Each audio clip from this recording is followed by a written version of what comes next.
¿Quién es el escritor de la carta de Santiago? Santiago. Todos conocéis a Santiago, hice una presentación de él, ¿no?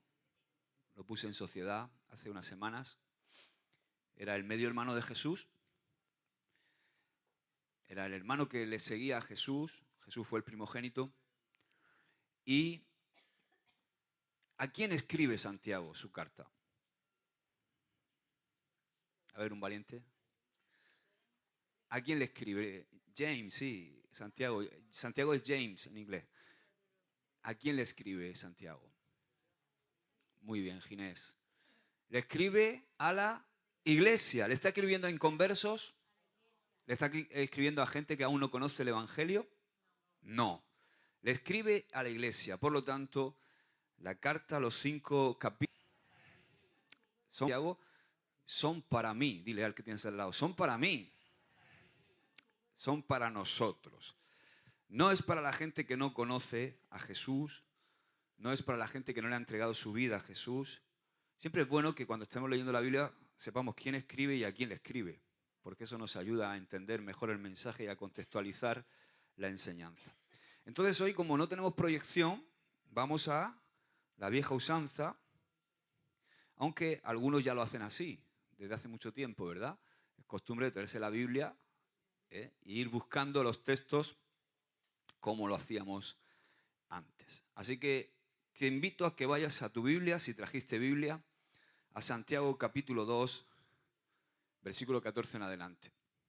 Esta semana me pasó algo el lunes con una persona que conozco del pueblo, lo conozco ya unos años, tengo una buena amistad o relación con él, y hablando un poquito con él, sabe quién soy, sabe que soy pastor y que soy cristiano. Y estaba hablando un poquito con él, ¿cómo estás? ¿Qué tal te va? Ha sido padre ahora hace poquito. Y me dice, bueno, Josué, es que yo soy cristiano. Digo, ok, me gusta tu argumento, pero ¿tienes tiempo de tomarte un café? Porque me gustaría que me explicaras, dado que me dices que tú eres cristiano, que me explicaras qué es para ti el ser cristiano, por qué eres cristiano. ¿Cómo se refleja eso en tu diario vivir? ¿Qué efecto tiene eso en tu diario vivir?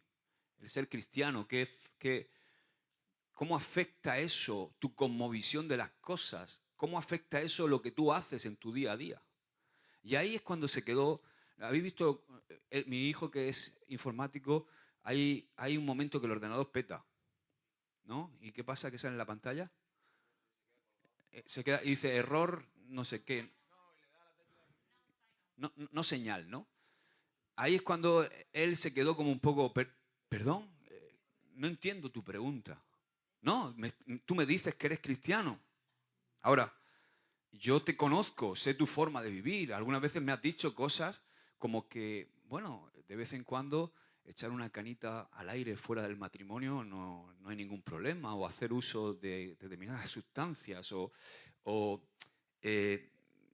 emborracharte, salir de marcha, irte un fin de semana entero, dejando a tus hijos y a tu mujer, irte de fiesta con los amigos y bueno, me has contado que has tenido... Entonces, claro, no entiendo tu cristianismo. Ya, pero yo creo. Ah, sí, crees, pero ¿en qué crees? Bueno, pues yo creo que en Jesús. Ya, pero vuelvo a repetirte, ¿en qué afecta esa creencia en tu vida?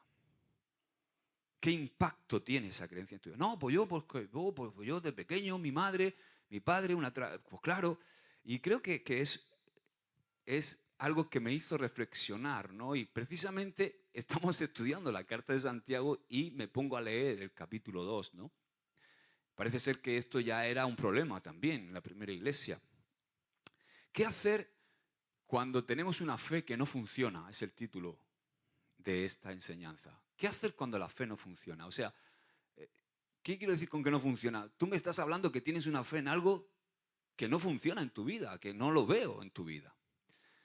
Porque si me dices que tienes fe en Jesús y ni siquiera te has preocupado en saber dónde se relata la vida de Jesús. Digo, ¿dónde se relata la vida de Jesús? Dice, hombre, en la Biblia. Ya, pero concretamente, ¿dónde? En los 4 evangelios. ¿Sabes cuáles son los 4 evangelios? Dice, por los apóstoles. Digo, no. ¿Pero qué me estás diciendo que crees? ¿Cómo me puedes decir que crees en algo que ni siquiera te has preocupado de buscar qué es, o quién es, o qué dijo, o qué hizo? Bueno, yo lo veía ahí cuando era pequeño, y lo veía ahí en el crucifijo, sé que lo crucificaron. ¿Dónde lo crucificaron? Lo mataron los judíos. Ya, pero ¿dónde? ¿Cómo? ¿No te llama la atención? Dices que crees en él. Bueno, y ahí ya el ordenador sí que petó, ¿no?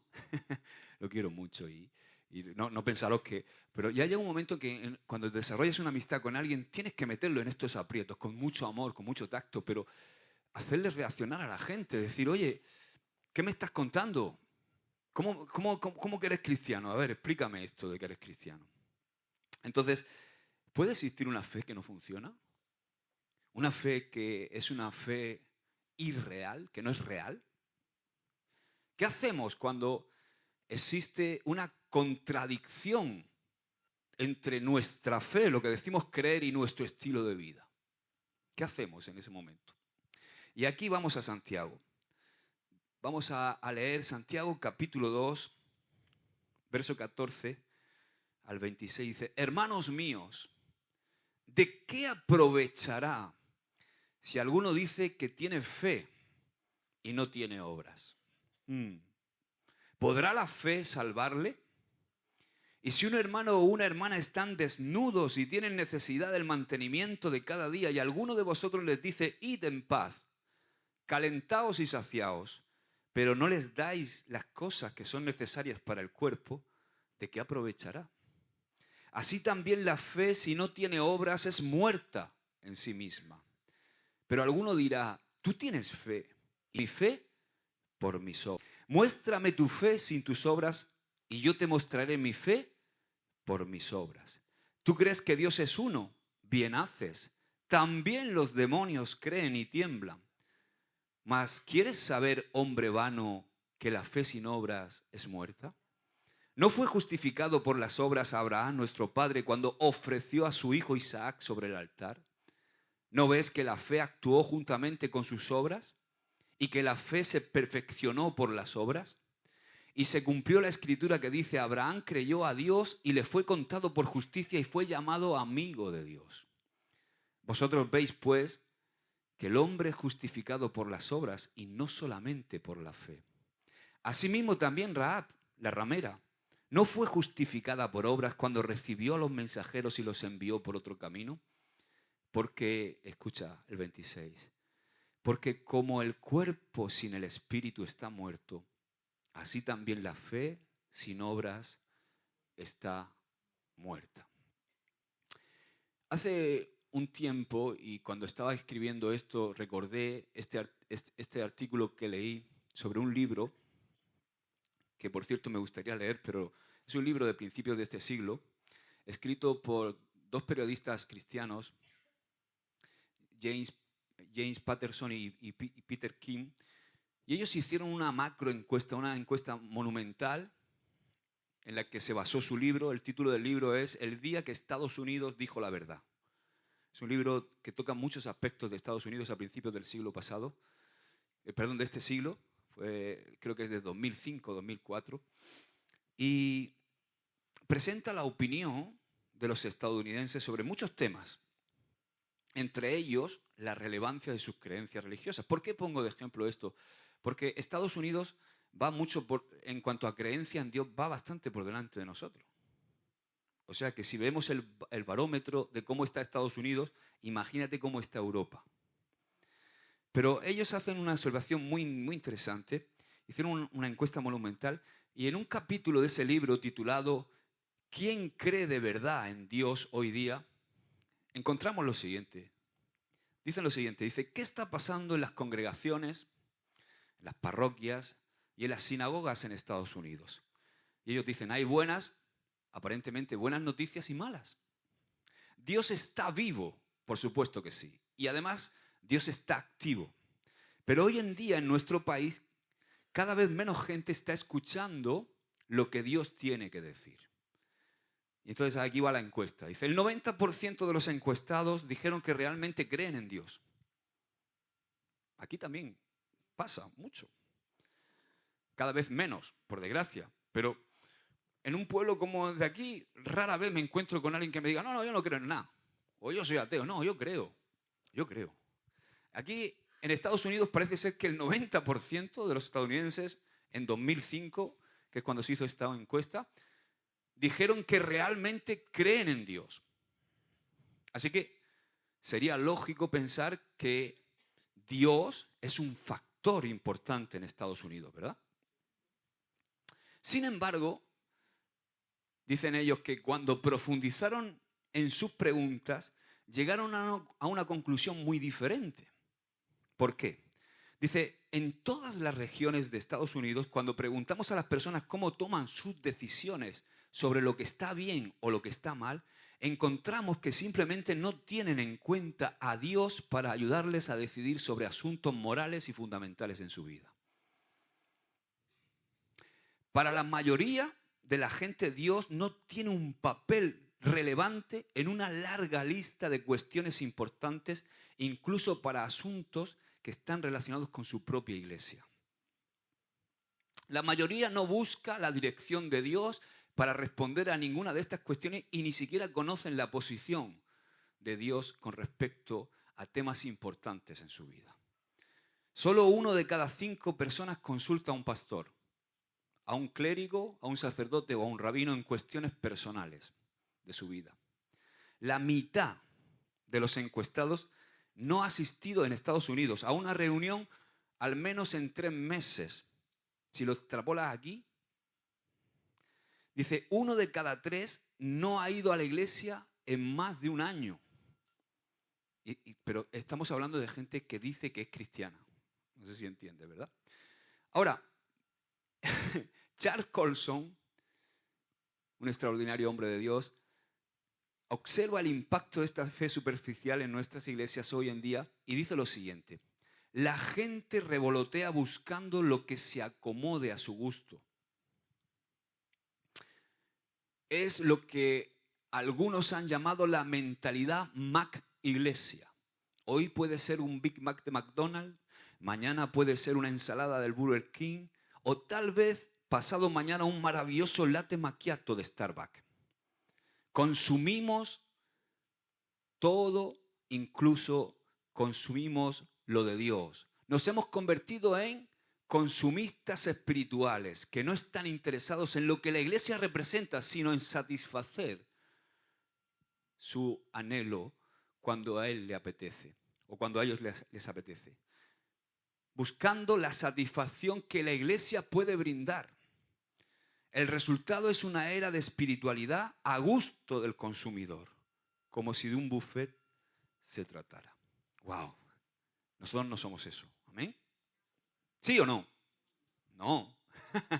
Aparentemente, resulta que en el tiempo de Santiago también había quienes hablaban del idioma cristiano o hablaban el cristianismo o decían ser cristianos en su diario vivir, de esa verdad en su diario vivir. Y esta sección de la Carta de Santiago enfrenta ese problema y no es la primera vez que ha tocado el tema. Mira, te voy a hacer un resumen de la Carta de Santiago y te voy a decir qué es lo que estamos tratando hoy. Mira, toda la epístola de Santiago consiste en las pruebas de la verdadera fe. O sea, en cómo se debe de probar que nosotros tenemos fe. Esas pruebas son los frutos prácticos de la justicia en la vida del creyente. En el capítulo 1 nos habla de que un creyente tiene que dar un fruto en cuanto a perseverancia en las pruebas, en cuanto a obediencia a la palabra. En el capítulo 2 nos dice que un creyente tiene que ser alguien que busca a Dios de una forma pura e incontaminada a Dios. Nos habla, que es lo que hablamos la semana pasada, de que un creyente tiene que ser alguien que es imparcial, que no hace acepción de personas. Hoy nos va a hablar de que un creyente, alguien que profesa la fe en Jesucristo, tiene que ser alguien que tiene obras justas. En el capítulo 3 nos va a hablar sobre el control de nuestra lengua. Nos va a hablar de que un creyente tiene que ser alguien que controla su lengua y que anhela y quiere la verdadera sabiduría. En el capítulo 4 nos va a hablar de que un cristiano tiene que ser alguien que odia el orgullo y que odia la mundanalidad y que es alguien humilde y sumiso a Dios. Y en el capítulo 5 nos va a hablar de cómo un creyente que tiene fe en Jesús tiene que tener un comportamiento justo dentro de la congregación, dentro de la iglesia. Ahora, en los 13 versículos de esta sección, estos versículos que hemos leído, la fe y las obras se mencionan juntas 10 ocasiones. En 10 ocasiones. Santiago está a punto de decir, con toda claridad, la principal idea de su carta, de su epístola entera. Toda su epístola se puede resumir en las palabras: la fe sin obras está muerta. La fe que no se demuestra con una vida de integridad, que no es una fe bíblica, es lo que nos está enseñando. ¿Por qué? Porque para Santiago las obras no son un extra añadido a la fe, sino que son una expresión esencial de la fe. ¿Amén? Entonces la lección es clara. Si yo digo que tengo fe, entonces debe haber alguna evidencia en mi vida que sustente lo que yo estoy diciendo. Santiago nos está pidiendo que revisemos algunos de los tipos de fe. Porque hay tipos de fe que son falsos. ¿Para qué? Para que tú y yo podamos discernir mejor cuál es la verdadera fe. Porque la verdadera fe es la fe con integridad. ¿Qué quiere decir con integridad? Íntegra, completa. Que no solamente se queda en una parte de un asentamiento mental, de una creencia, sino que es integral, que afecta por completo toda mi existencia. Entonces quiero que veamos 3 puntos. El número 1 es que la verdadera fe, la fe real, es más que una afirmación de palabra. Es mucho más que eso. Este es uno de los pasajes, quizá, este que hemos leído hoy, más polémicos del Nuevo Testamento. Y si se comprende, o lo podemos comprender con cuidado, podemos entender en profundidad lo que Santiago realmente está diciendo, pero si lo hacemos descuidadamente, podemos caer en errores doctrinales muy serios. Entonces, en el versículo 14 y también en el 16, Santiago se refiere a lo que la gente dice acerca de su propia fe. Entonces, rechaza la fe falsa que solamente habla y no hace. Y señala varias razones que explican el fallo de esta clase de fe, que solamente es una fe de palabra. ¿Crees en Jesús? Sí, yo creo. De palabra. Y voy a ver 3 aspectos. La fe de palabra no salva. Vamos a ver esto. Aquí Santiago utiliza 2 preguntas, que son 2 preguntas retóricas para dejar claro lo que quiere decir. Hermanos míos, dice, si alguno dice que tiene fe y no tiene obras, ¿de qué sirve? ¿Puede acaso su fe salvarle? O sea, en ambos casos la respuesta esperada es no. En otras palabras, una fe que no demuestra su autenticidad por medio de buenas obras no es una fe real, no es una fe verdadera. Un poco más adelante dice el verso 26, porque tal como el cuerpo sin el espíritu está muerto, así también la fe sin obras está muerta. Sobre este asunto, Matthew Henry, el comentarista bíblico, dice, no toda fe es redentora. Santiago 2, de 14 al 26, dice que la fe sin obras es muerta y no puede salvar, y describe la fe espuria como hipocresía. Esa fe que se dice, pero no. Hipocresía. Un simple acuerdo cognitivo, carente de cualquier obra que la justifique o que se diferencia en nada a la creencia de los demonios, dice el versículo 19. Obviamente la fe que salva consiste en algo más que la mera aceptación de una serie de hechos. Son palabras de Matthew Henry. O sea, Santiago simplemente está diciendo que si alguien realmente ha nacido de nuevo, la vida de esa persona va a cambiar por completo. Santiago está enfrentando el conflicto permanente que hay entre la simple aceptación de una creencia y la fe vital que se muestra en cómo vivimos, en nuestra experiencia vital, en nuestra experiencia de vida.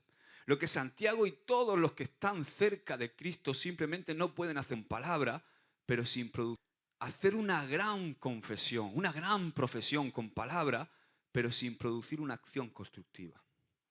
El mundo de hoy, todos aquellos que nos rodean que no conocen a Jesús, cuando ven a los cristianos, tampoco pueden aceptar la hipocresía.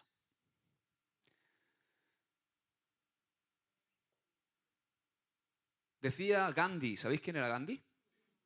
Después de leer todos los evangelios, dice: no he encontrado una persona más cautivadora que Jesucristo. Yo sería cristiano si no fuera por los cristianos. Y argumentaba sus palabras diciendo que no entendía cómo una gente que decía creer lo que creía podía vivir como vivía. Entonces, todos los que están cerca de Jesús no pueden aceptar la idea de hacer una gran confesión de Jesús, pero no producir una acción, algo que los lleve a actuar. Y el mundo de hoy, la gente que nos rodea, tampoco acepta esa hipocresía. Una vez le dijo un hijo a un padre, el padre estaba intentando disciplinarle, y se queda mirándole y dice: papá, cómo vives y lo que haces me habla tan fuerte que no oigo lo que me dices. Y es así, es tan real como lo estoy diciendo. Ahora, parte de la confusión sobre la segunda pregunta, en el versículo 14, cuando hay controversia con esto, es producto de la traducción que se hizo del Nuevo Testamento. Porque cuando estudiamos en profundidad el original y trabajamos un poco en ese versículo y lees lo que los eruditos dicen, te das cuenta que en la traducción, Reina Valera, la de las Américas también, se decidió ignorar el determinante griego que va delante de la palabra fe.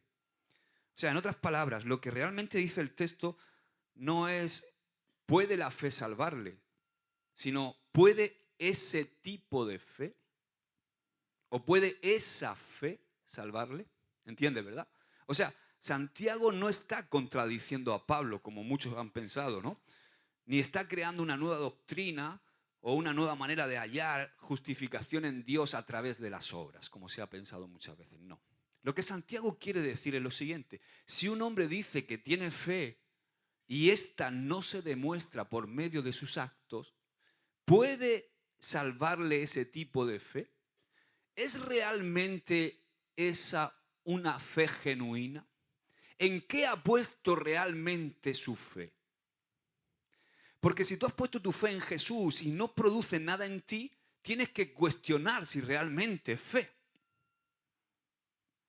La respuesta esperada a esa pregunta retórica de Santiago es no. No puede salvarle. Porque hay que cuestionar esa fe. No está hablando de la fe en general que todos tenemos, sino de la fe que dice tener dicha persona del ejemplo, que es una fe en Jesús.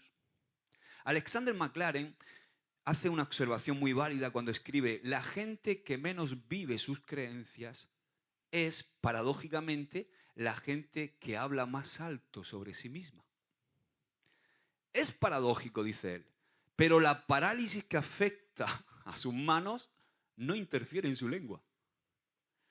Entonces, ¿qué cristiano soy? Pero luego, cuando hay que mover las manos, cuando hay que hacer algo que demuestre esa fe, es cuando viene el problema, ¿no?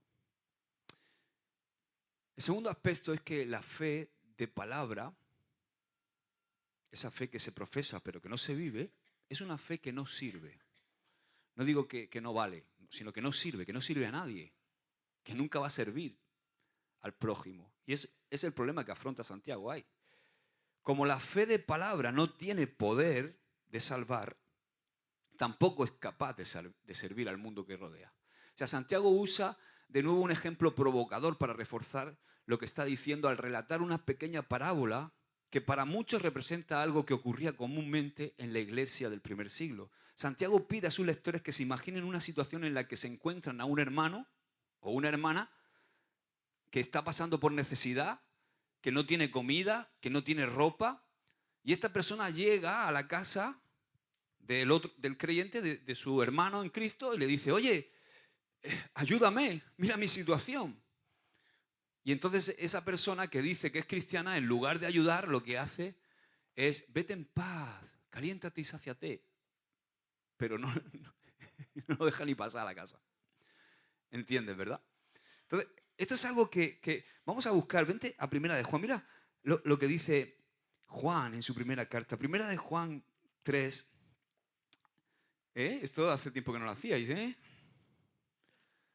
Primera de Juan. Algunos no saben ni dónde está Juan. Primera de Juan 3.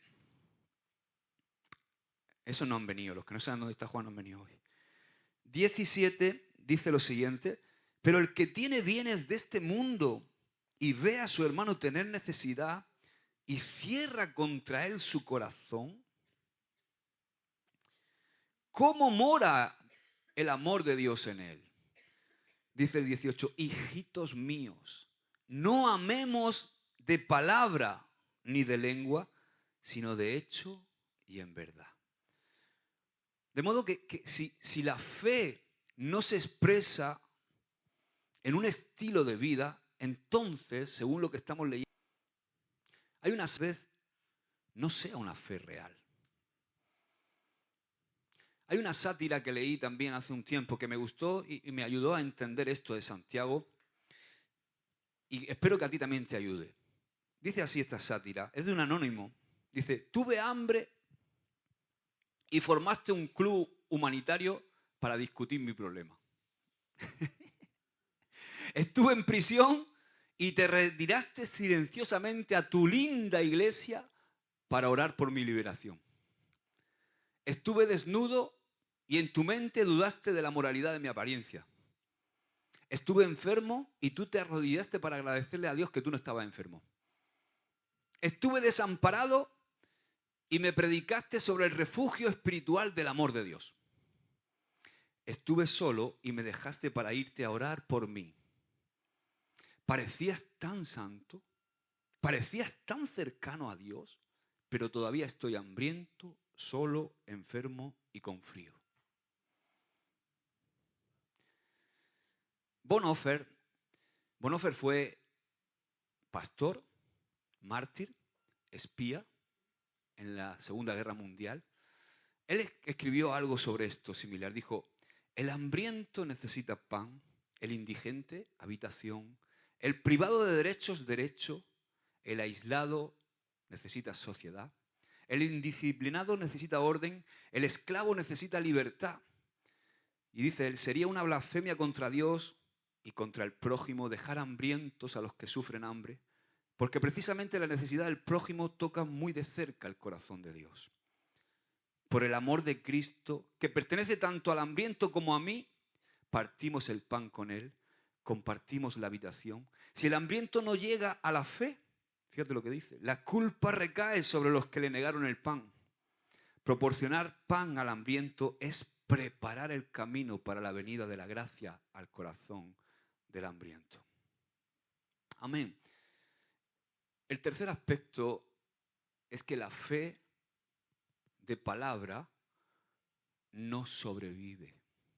El versículo 17 hace una declaración muy fuerte para resumir este tema, cuando afirma que la fe que no está acompañada de las obras está muerta. En otras palabras, nunca estuvo viva.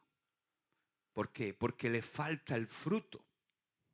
Ese fruto en la vida que es la evidencia de una fe que no es una fe solamente de postín, ni es una fe de palabra.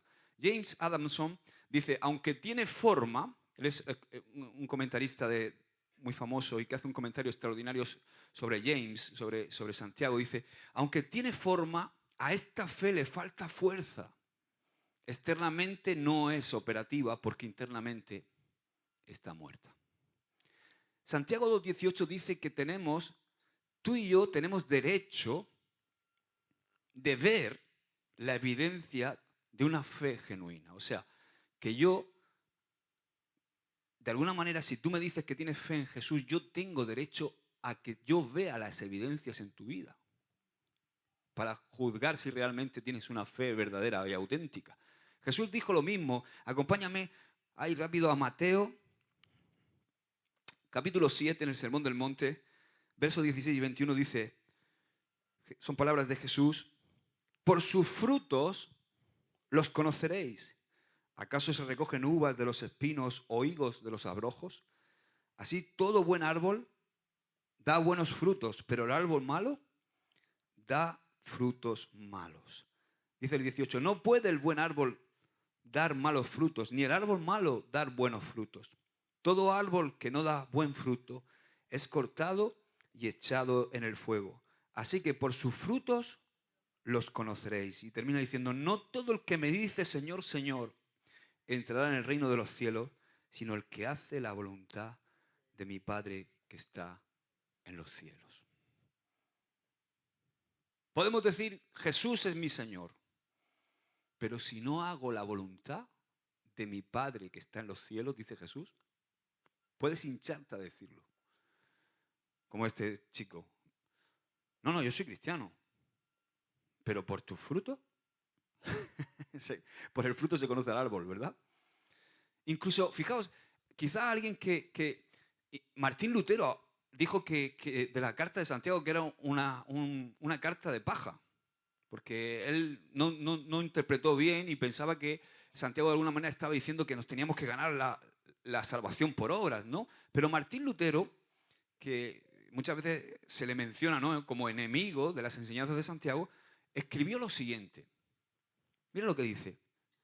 Oh, la fe es algo vivo, dice, algo activo y algo poderoso. La fe no cuestiona las obras que tienen que llevarse a cabo, sino que antes que se pueda formular la pregunta ya las ha realizado y siempre está haciendo buenas obras. Quien no hace buenas obras es un hombre sin fe. Sí, es imposible, dice, separar las obras y la fe, tan imposible como separar el fuego de la combustión y del brillo que emana de él. Antes de cambiar de rumbo, Santiago propone otra situación hipotética, cuando imagina a alguien que razona de la siguiente manera en este tema. Imagínate a alguien, ¿no? Dice, sé que a ti, es donde nos quiere meter Santiago para que entendamos, sé que a ti te gustan las buenas obras, pero a mí me gusta más la fe. Los dos tenemos razón. Solo estamos enfatizando cosas diferentes en nuestra vida espiritual. Esta paráfrasis que acabo de hacer, que es una paráfrasis muy libre, es una buena representación de lo que Santiago está intentando decir. O sea, un cristiano puede decir de sí mismo, por ejemplo, un cristiano puede decir que tiene el don de la fe y el otro que tiene el don de hacer buenas obras. Que los dos aspectos pueden existir y que cada posición es legítima. Pero en ese momento Santiago explota en su alegato con una reacción a esta lógica. Y entonces dice, entre signos de exclamación, muéstrame tu fe sin obras, que yo te voy a mostrar mi fe por mis obras. O se podría decir así también, tú tienes fe y yo tengo obras. Yo puedo demostrar mi fe por mis obras, pero te reto a que tú me demuestres tu fe sin obras. ¿Entendéis, verdad? O sea, lo que está diciendo Santiago es, ok, tú dices que tienes fe y yo digo que tengo obras. que tengo acciones, que tengo una conducta. Yo puedo probar la existencia y la calidad de mi fe. ¿Por qué? Porque tengo unas obras, tengo unas acciones y una conducta. Pero te estoy desafiando, te desafío a que tú me demuestres y demuestres a todo el mundo la existencia o la calidad de tu fe, porque yo no creo que se pueda tener fe genuina sin obras. ¿Entendemos, verdad? Santiago no está hablando en contra de la importancia de la fe en la experiencia cristiana. Esa fe que nos lleva a creer y que nos coloca en la posición correcta de aceptación con el Padre. Sino que está atacando la validez de una supuesta fe que se dice que no produce fruto, que no produce resultados, que no produce un cambio visible en nuestra conducta. ¿Amén? Ahora, el segundo punto de hoy es que esa verdadera fe es más que un asentimiento mental, es más que un conocimiento intelectual, va mucho más allá de eso. Y es el segundo punto de Santiago acerca de la fe, es que la verdadera fe es algo más que una simple aceptación intelectual de un sistema de creencias. Y usa como ejemplo a los demonios. ¿Tú crees que Dios es uno? Dice, bien haces. También los demonios creen y tiemblan. O sea, según Santiago, los demonios no son ateos. ¿A qué no? Además, no solamente no son ateos, sino que estos demonios tiemblan, se espantan, se estremecen cuando piensan en el Dios verdadero.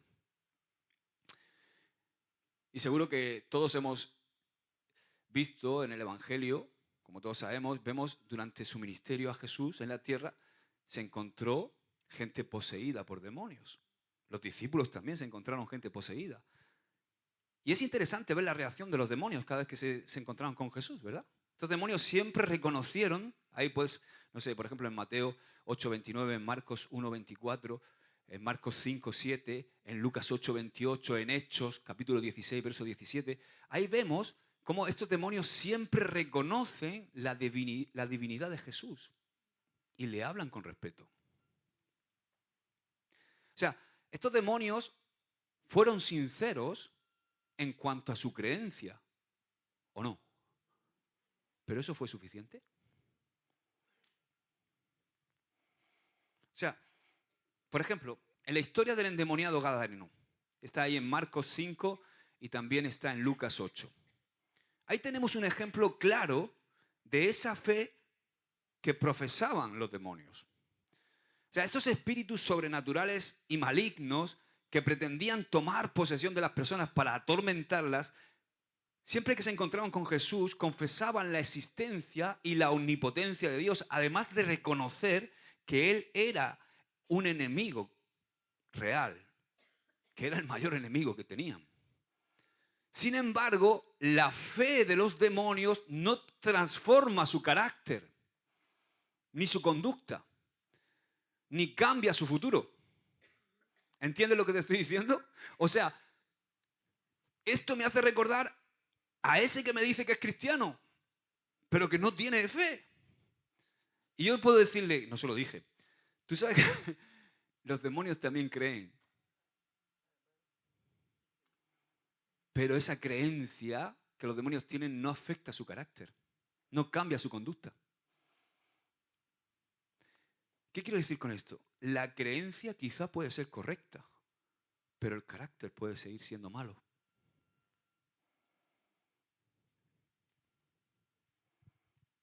William Barclay, otro comentarista del Nuevo Testamento, nos recuerda lo siguiente. Dice, existe una creencia que es puramente intelectual. Me encanta lo que dice.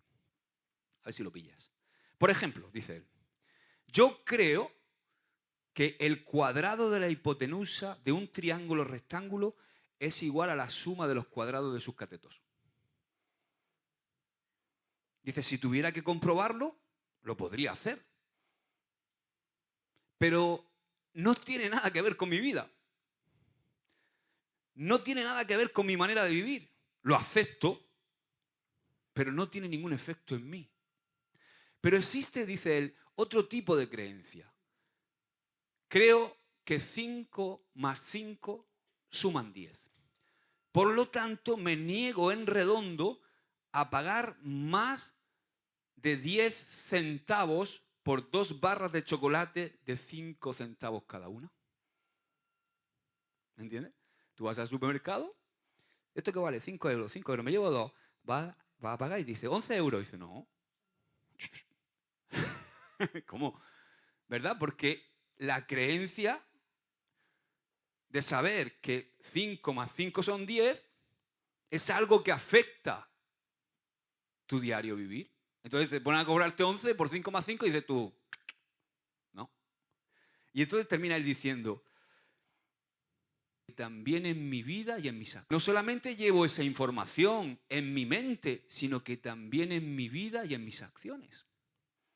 O sea, lo que Santiago está atacando en el primer tipo de creencia es la aceptación de un hecho sin permitir que ese hecho tenga una influencia alguna sobre mi vida.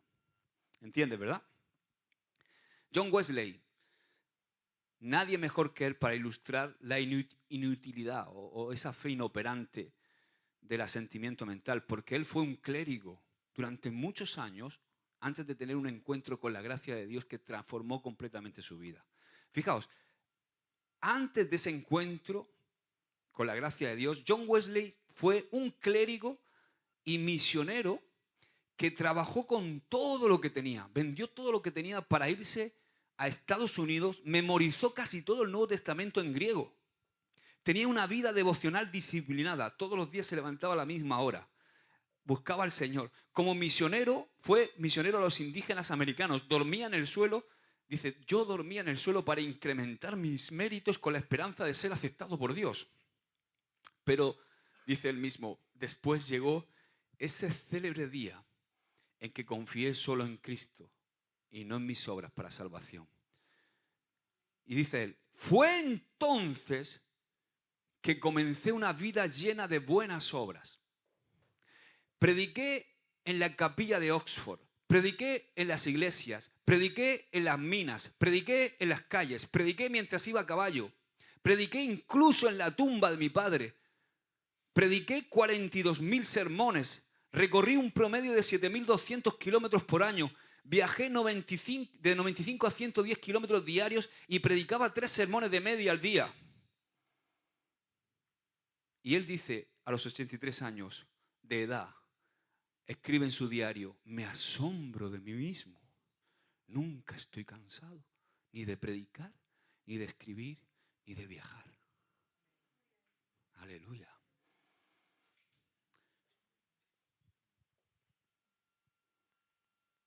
No apretes, pastor, que ya fui a la reunión el viernes pasado. No me apretes mucho. Domingo ya. ¿Eh? No, es que estoy cansado. La fe es el motor. La fe real es el motor que nos impulsa. Ese amor que hemos recibido de Dios, esa fuerza de su Espíritu, es esa fe real que es una experiencia con Dios que transforma por completo todo nuestro existir y ya no hay nada más importante, ya no hay nada en nuestra vida que pueda sustituir su presencia, que pueda sustituir agradarle, vivir para Él, entregar nuestra vida. Amén. ¿Cuántos creen en Jesús? ¿A cuántos nos ha transformado la vida creer en Jesús?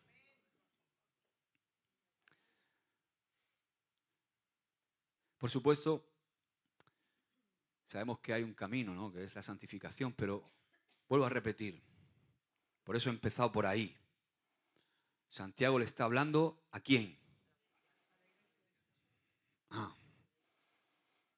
A gente que ya ha empezado ese camino de santificación, ¿verdad? No le está hablando a un nuevo convertido, ni a alguien que está todavía luchando con creer en Jesús. Le está hablando a gente que dice creer en Jesús. Tercero, la fe verdadera es más que una actitud positiva. Santiago sigue demostrando que la fe sin acción es inútil. Hay un día donde todos, nosotros los que estamos aquí,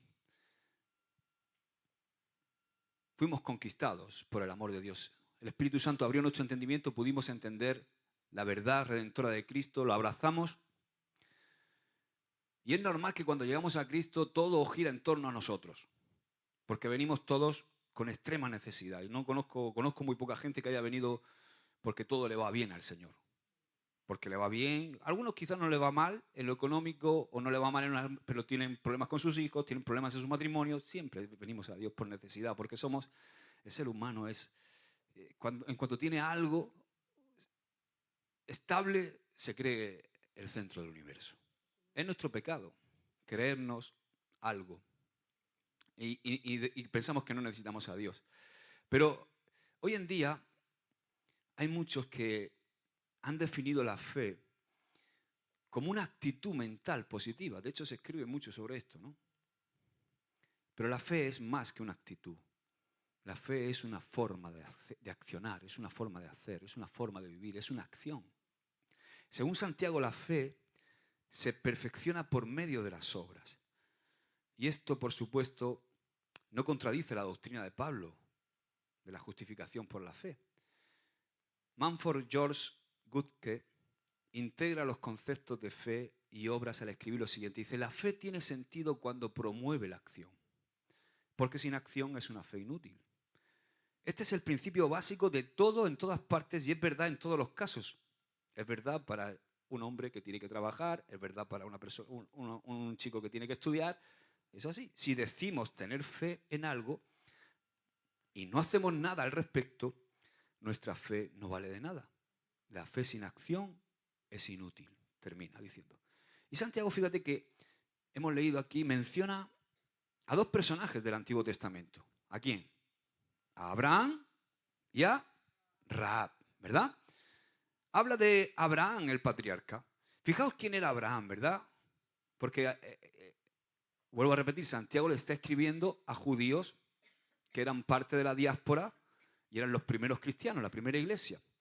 Abraham era el ejemplo más poderoso que podía haber elegido Santiago. ¿Por qué? Porque el padre Abraham era respetado, honrado. Y fijaos que en el pueblo que había disfrutado de una relación estrecha e íntima con Dios, y fijaos que en el pueblo judío, en el contexto judío, nada podía considerarse verdad, una verdad legítima, si contradecía la experiencia de Abraham. Era el padre de la fe, padre Abraham. En Génesis 15 vemos la promesa de Dios a Abraham en cuanto al futuro y en cuanto a su hijo. Cuando al mostrarle las estrellas del cielo dijo que su simiente sería así de numerosa. En Génesis 15:6, que es lo que cita Santiago, dice que Abraham creyó al Señor y le fue contado por justicia. Ese es el primer uso de la palabra creer en la Biblia. O sea, la primera vez que se emplea la palabra creer, ese es en ese versículo, Génesis 15:6. Y la historia de Abraham demuestra que somos justificados solo por fe. Pero esta fe nunca fue sola, porque siempre va acompañada de obras. Cuando Dios le dijo a Abraham que llevara al monte Moria a Isaac, el hijo de la promesa, y que lo preparara para sacrificarlo sobre el altar, Abraham, ¿qué hizo? ¿Qué?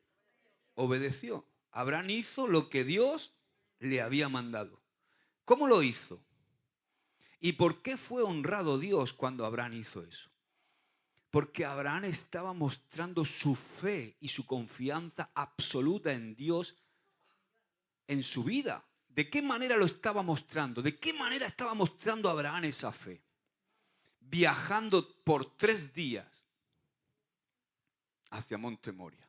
¿De qué manera ya antes de este incidente Abraham había mostrado su fe cuando salió de Ur de los caldeos? Cuando viajó a la tierra que Dios le había dicho. ¿De qué manera también mostró su fe? Esperando décadas la llegada del hijo prometido. Y finalmente demostró su fe al obedecer, al estar dispuesto a sacrificar al hijo de la promesa. Entonces, esta es la prueba suprema. O sea, la prueba suprema de Abraham no consistía tanto en salir de Ur de los caldeos, no consistía tanto en esperar al hijo de la promesa, sino en prepararse para poder sacrificar aquello que era su único, lo que más amaba. Matar a su propio hijo significaba que la promesa iba a terminar. Pero fíjate, porque mira la fe de Abraham es muy interesante. Si tú te vas a Hebreos, capítulo 11, donde está el salón de la fe, dice, versículo 19, vamos a leer el 17. Por la fe Abraham, cuando fue probado, ofreció a Isaac, y el que había recibido las promesas ofrecía a su unigénito, habiéndosele dicho, en Isaac te será llamada descendencia. Ahora, mira lo que dice el 19. Mira lo que pensaba Abraham. Pensando que Dios es poderoso para levantar a uno de entre los muertos, de donde en sentido figurado también lo volvió a recibir. O sea, ¿qué está diciendo aquí el escritor de Hebreos? El escritor de Hebreos está diciendo que Abraham, cuando llegan a la ladera del monte Moria, después de 3 días, ¿qué le dice Abraham a sus criados? Dice, esperadnos aquí con la mula, porque el chico y yo subiremos, adoraremos y bajaré. ¿Qué dice? Bajaremos. Entonces, Abraham sabía que de alguna manera, no sabía cómo, él iba a subir allí, pero que iba a bajar con su hijo. Ahora, es interesante porque Hebreos nos está reflejando esta verdad, esta realidad. ¿Por qué? Porque dice que Abraham pensaba que Dios era poderoso para resucitar a Isaac de entre los muertos. Pero también nos está diciendo que él lo mató. No sé si me entiende. O sea, no lo mató físicamente, pero lo mató en su corazón. Porque cuando levanta el cuchillo para clavárselo, resulta que el ángel del Señor dice, Abraham. Y no dice Abraham. Hay una versión que dice, Abraham, Abraham. O sea, se lo dijo 2 veces. Como dice, ¿entiendes, verdad? O sea, dime a mí si no hay algo más poderoso que eso que demuestre la fe real y genuina que Abraham tenía en Dios. Abraham tuvo que llegar a ciertas conclusiones. Y en esas conclusiones a las que él llegó, esas que te acabo de decir, Dios es capaz de resucitarlo de entre los muertos. Subiremos, pero vamos a bajar. En esas conclusiones a las que Abraham llegó, se encuentra la naturaleza de su fe. ¿Cuál es nuestra fe, hermanos? ¿Cuál es la naturaleza de nuestra fe?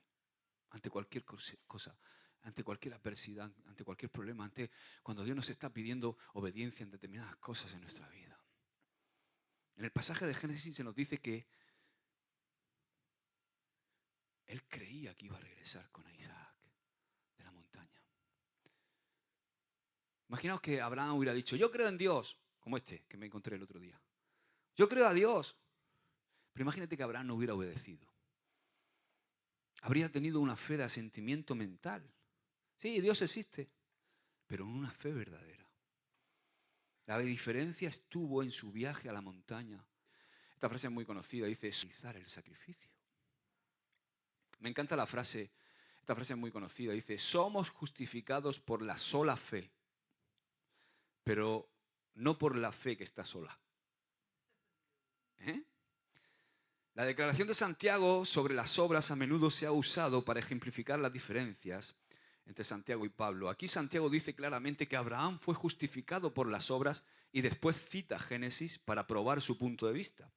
Resulta que Pablo también se refiere a Génesis y lo usa para concluir que Abraham no fue justificado por las obras. Lo tienes en Romanos 4 y en Gálatas 3. Aunque parece una contradicción entre Pablo y Santiago, no lo es cuando entendemos lo que están diciendo ambos autores. Pablo y Santiago están citando incidentes diferentes en la vida de Abraham para ilustrar el punto que cada uno está enfatizando. Por ejemplo, Pablo se refiere a la confianza absoluta de Abraham en la promesa de Dios. aunque parecía totalmente improbable por la edad de Sara, aunque parecía totalmente improbable por todos los acontecimientos, la fe de Abraham fue tomada en cuenta como justicia y por eso se produjo una relación correcta con Dios. O sea, Pablo nos está hablando de esa fe que nos pone en una relación correcta con Dios. Por eso dice que le es tenido por justicia.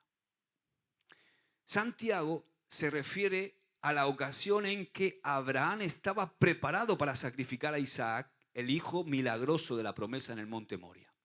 Entonces, en el ejemplo de Pablo, a Abraham se le contó por justicia su rectitud y su salvación, lo cual produjo una relación correcta con Dios.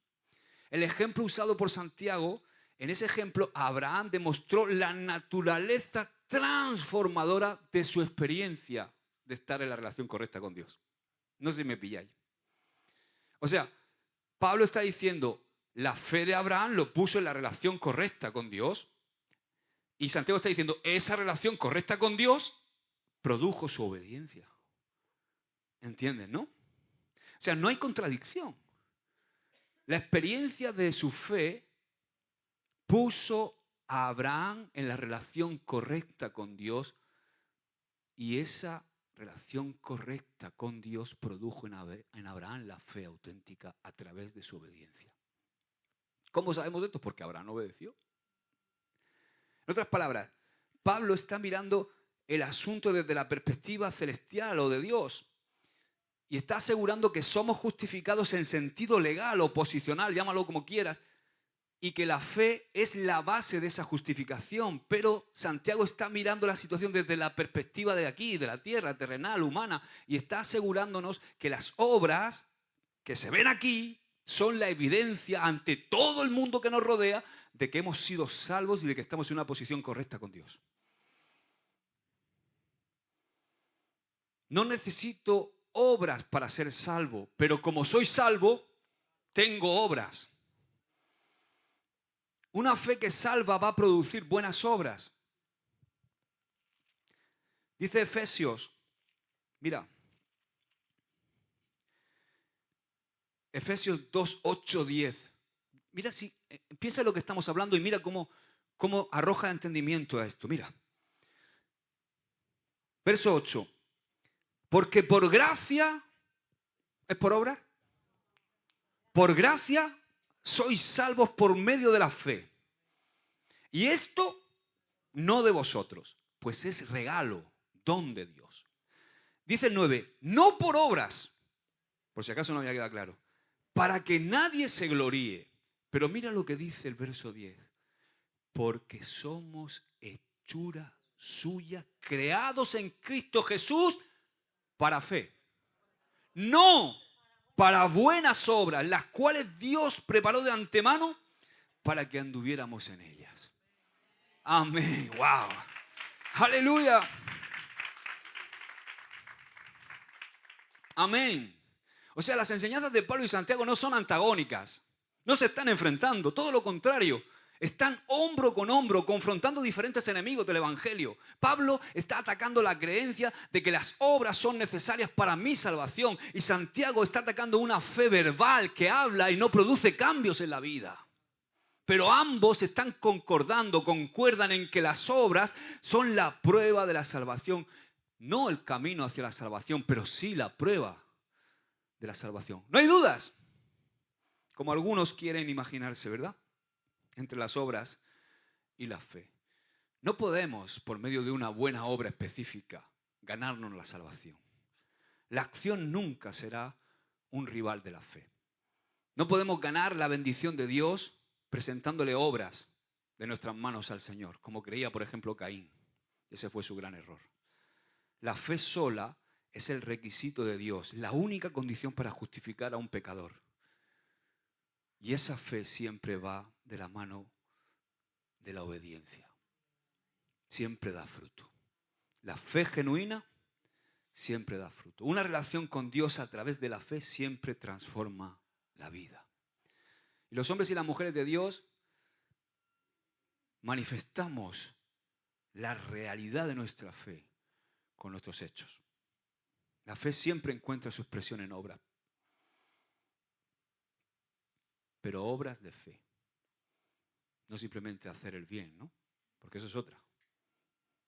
Voy al segundo argumento que me decía mi amigo. Yo no le hago nada mal a nadie si yo no me hago el bien.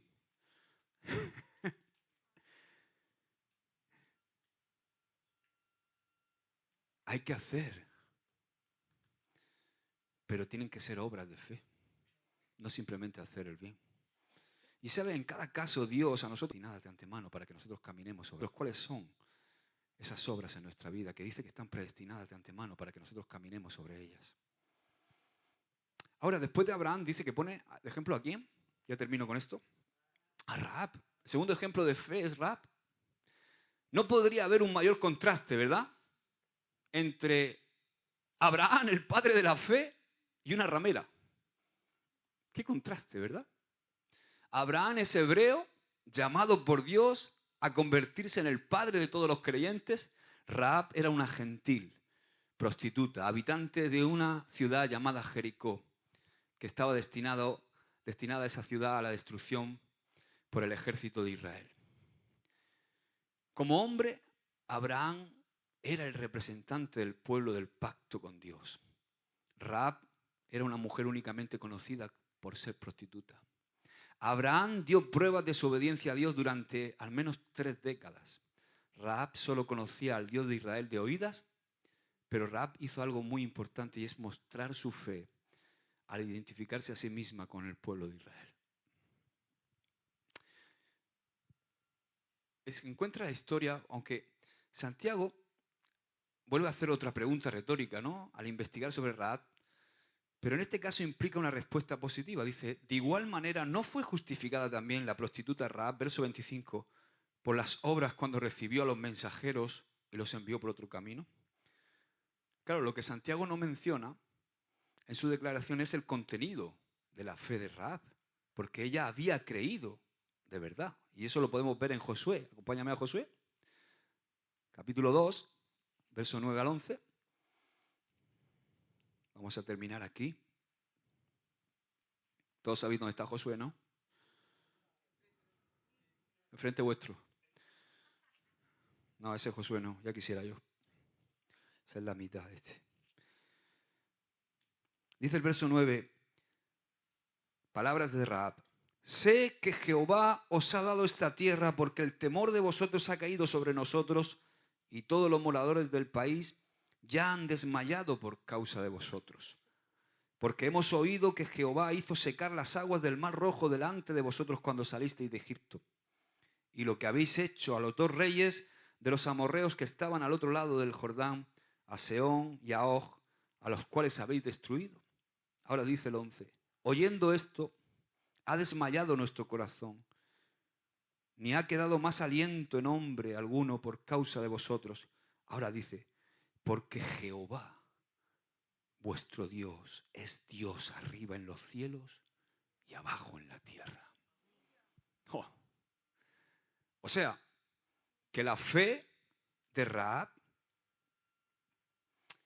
era una fe genuina.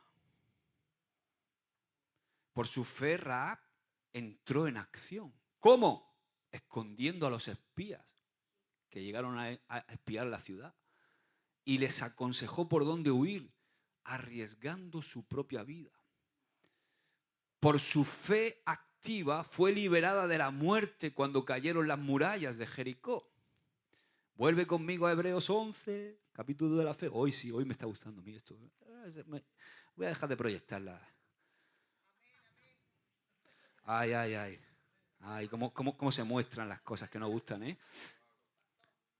Verso 31 dice, por la fe Rahab la ramera no pereció juntamente con los desobedientes, habiendo recibido a los espías en paz. Oye, os voy a decir una cosa, abro paréntesis ligero y un pequeño kick-cut. Cuando pongo la proyección de los versículos, es porque quiero ayudaros y hacer más ameno y más rápido el mensaje. Pero eso no quiere decir que vuestro pastor, aquí está mi Biblia, si queréis, o mis 3 Biblias, si están rayadas, destrozadas de leerlas. O sea que yo leo la Biblia, ¿eh? Como dice, amén, amén, como si dijera, esta es mía y esta viene conmigo a todos lados. Pasa que ahora hay mucha tecnología y es fácil, ¿verdad? Buscar en otro sitio. Ahora, las obras de Rahab, cierro paréntesis, las obras de Rahab fueron muy diferentes a las obras de Abraham, pero tuvieron el mismo efecto. Probaron que tenía una fe viva, una fe real, una fe activa. Era una mujer de integridad espiritual. Amén. Ahora, ya para terminar, hemos leído el versículo 26, que es como se cierra esta sección de Santiago, ¿verdad? La declaración con la que cierra Santiago es una ilustración más de la interrelación entre la fe y las obras. Dice, así como el cuerpo sin espíritu está muerto, la fe que no se demuestra con obras también está muerta. El cuerpo humano es un ejemplo perfecto para la conclusión de Santiago. O sea, una fe inactiva, sepultada en un credo que hemos aprobado intelectualmente, no tiene más valor que un cadáver. Una fe salvadora es una fe activa. Amén. Dice Frank Gabelin, nos habla de la importancia de esta prueba de fe para esta generación de creyentes y la describe como un correctivo muy necesario para el tipo de religión irreal y de palabra que exige lealtad a la doctrina, pero produce formas de vida de nivel muy bajo y muy egoísta. Gabelin escribió esta advertencia antes de que se conocieran los resultados de una encuesta entre las principales denominaciones cristianas, gracias a la cual se supo que el 32% creía que su fe tenía algo que ver con su vida fuera de la iglesia. O sea, solamente el 32%. O sea, el otro 68% no. Solamente el 32% de los cristianos creían que su fe tenía algo que ver con su vida fuera de la iglesia. Difícil de interpretar. Muchos piensan que Santiago capítulo 2, verso 14 al 16 es un pasaje difícil de interpretar, o el más difícil de interpretar del Nuevo Testamento. Una idea que yo no voy a discutir, aunque no puedo evitar preguntarme si la dificultad estriba en una dirección diferente. Cuando considero estas palabras de Santiago, he encontrado que para mí la dificultad está en aquello que entiendo. La vida cristiana tiene que ser una vida de integridad, donde nuestras palabras concuerden con nuestros actos. A veces lo difícil es lo que entendemos, es lo que está diciendo. Como seguidores de Jesucristo debemos tener un estilo de vida distinto al de nuestro mundo contemporáneo. Por encima de todo, si comprendemos la ilustración de Santiago en el capítulo 2, debemos ser hombres y mujeres de compasión y no rechazar a nuestros hermanos y hermanas cuando vienen a nuestra puerta y necesitan algo que nosotros podemos suplir. Nuestro mensaje al mundo debe ser más que palabras. Francisco de Asís dijo, predica el evangelio todo el tiempo y si es necesario, utiliza palabras. Interesante, ¿verdad? Predica el evangelio todo el tiempo y si es necesario, usa palabras. Charles Spurgeon, y ya con esto termino, dice en un sermón predicado el 7 de septiembre de 1867, él recuerda a su congregación que el cristiano sirve a su Señor simplemente por gratitud. No tiene salvación que ganar, ni cielo que perder. Ahora, por amor al Dios que pagó tan alto precio por su redención, desea ponerse completamente al servicio de su Maestro. El Hijo de Dios no obra para la vida, sino desde la vida. No obra para ser salvo, sino porque ya es salvo. Amén.